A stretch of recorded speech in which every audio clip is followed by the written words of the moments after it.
राधा स्वामी दयाल की दया, राधा स्वामी सहाय, राधा स्वामी।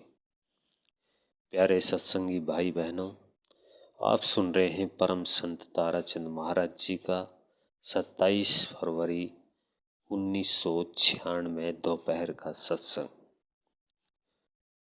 आगे महाराज जी क्या फरमाते हैं। तुलसीदास जी ने ये बात कही है, कलयुग केवल नाम आधारा, सुमिर सुमिर नर हो गए पारा। केवल नाम का ही आधार बताया है। तो स्वामी जी भी यही कहते हैं कि कलयुग कर्म धर्म नहीं कोई, नाम बिना उद्धार न होई। कि कलयुग में नाम का ही एक सहारा है और नाम संतों से ही मिलता है। वो चौथे लोक में है। उससे नीचे तो पहले तंत्र है, फिर जंत्र है, फिर मंत्र है और फिर चौथे लोक में नाम है। सतखंड से नीचे नीचे 12 मंजिलों में ये 3 चीजें हैं, कहीं तंत्र, कहीं जंत्र, कहीं मंत्र। नाम तो इनसे ऊपर है और नाम मिल गया तो लेखा भी निबड़ गया, काल का कर्जा भी चुक गया। सोई मैं आपको बता रहा था कि मैं तो पहले ही सब ये काम किया करता था और फिर मैंने सतगुरु की शरण ली तो तुलसी साहब की घट रामायण मिल गई।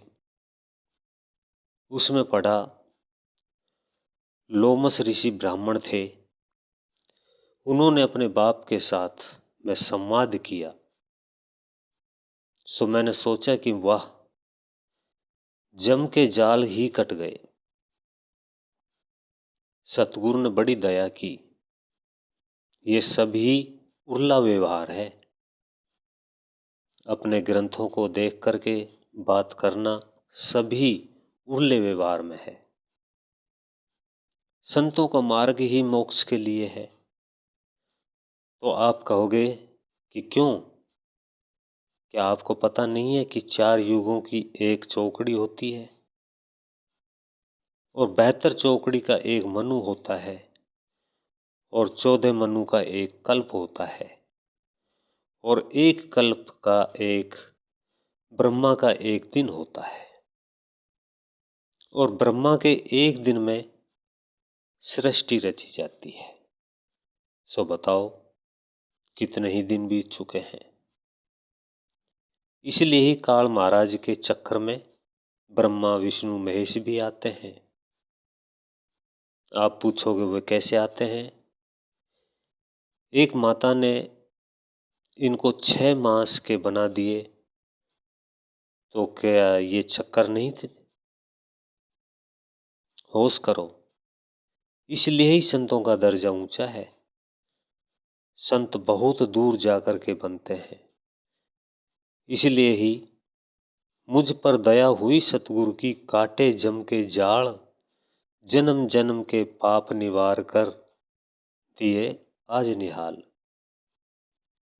जन्म जन्म के कौन से पाप निवार दिए? सतयुग में भी पाप पीछे थे। उस वक्त हमारी आत्मा पर पर्दा डाल रखा था। किसने? आवरण ने। और उस पर्दे को हटाने के लिए विवेक था, पर कोई भी नहीं तिरा। फिर भी जन्म जन्म के पाप निवारे। फिर भी जन्म हुआ, उत्रेता युग आया। उस युग में फिर आत्मा पर पर्दा पड़ गया। वह पर्दा विक्षेप का था, उसने आत्मा को ढक लिया। इन दोनों ने अब ये पर्दा कैसे हटा? उस वक्त हवन यज्ञ करते थे, उससे हटाया जाता था। फिर तब भी करते थे। फिर आया द्वापर युग। द्वापर में फिर पर्दा पड़ा, पाप चढ़े हुए थे। संत मत गुरुओं ने ये पाप निवार दिए, दूर कर दिए। मल का पर्दा पड़ा तो उसको दूर करने के लिए दान पुण्य बनाए गए। फिर कलयुग आ गया और कलयुग में ये बताया गया कि कलयुग केवल नाम आधारा, सुमर सुमर नर हो गए पारा। कि कलयुग में अगर पूर्ण संत सतगुरु मिल जाता है तो नाम का आधार देकर जन्म जन्म के सारे पापों को काट देता है, पवित्र कर देता है। कैसे? वो काग से हंस बना देता है। इस तरह से सतगुरु मिलने से लेखा निमट जाता है। ये जन्म जन्म के पाप निवारे, कर दिए आज निहाल। निहाल कैसे किए? कि नाम बता दिया, 18वीं मंजिल की ध्वनि बता दी, नाम ऊंचे से ऊंचा बता दिया। इसलिए ही हम सतगुरु भक्ति को मानते हैं। निर्गुण की तरफ चलते हमारा शरीर कांपता है। मैंने चारों युगों में बता दिए। आज कैसे निहाल करें? कि वह धुनात्मक नाम बता दिया। तुमने तुलसीदास जी को सुना होगा, कलयुग सम आन जुग नाही, जो नर करही विश्वास, नाम डोर गहे भव तिरे, जामन तुलसीदास। कितनी बड़ी बात तुलसीदास कहते हैं कि मैं जामन हूं। वे नाम संत बताते हैं। अपनी मर्जी से कोई कुछ बनाता है और कुछ बनाता है। असली नाम 4 युगों से ही राधा स्वामी नाम चला आया है और राधा स्वामी नाम के बिना मोक्ष हुई भी नहीं है और होगी भी नहीं। जब तुम 18वीं मंजिल पर पहुंचोगे तब पता चलेगा। जिसको काल और दयाल का ही पता नहीं है तो दयाल को कैसे समझोगे? सो जन्म जन्म के पाप निवार कर दिए आज निहाल। जो उस सतगुरु ने आज निहाल कर दिए कि सभी ही दुख दूर कर दिए। ये बात मैंने पहले भी कही कि जिनको सतगुरु मिलिया उनका लेखा निमड़िया। काल का कर्जा चुक जाता है, पहले बुरा कमाए के, विष की बांधी पोट, कोट कर्म पल में कटे, जब आए सतगुरु की ओट। कि चारों युगों के कर्म कट जाते हैं। ये जन्म जन्म के पाप निवारने का अर्थ है। चारों युगों के इकट्ठे हुए पाप सतगुरु की शरण में आकर के दूर हो जाते हैं। वे सतगुरु का क्या मदद करता है?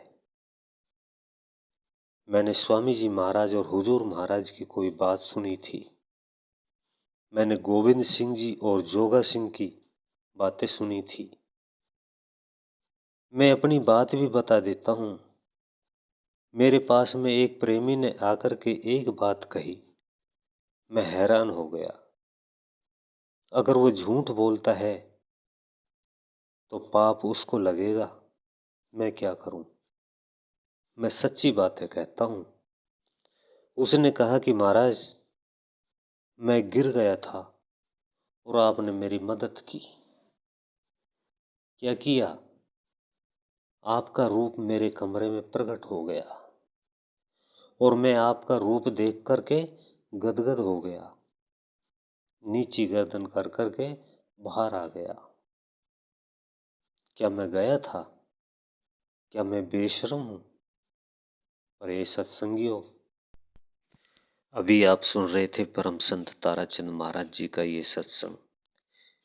इस सत्संग का आगे का भाग सुनने के लिए वीडियो को लाइक करें, चैनल को सब्सक्राइब करें और से ज़्यादा शेयर करते रहें। आप सभी सत्संगी बहन भाइयों को मेरा राधा स्वामी जी।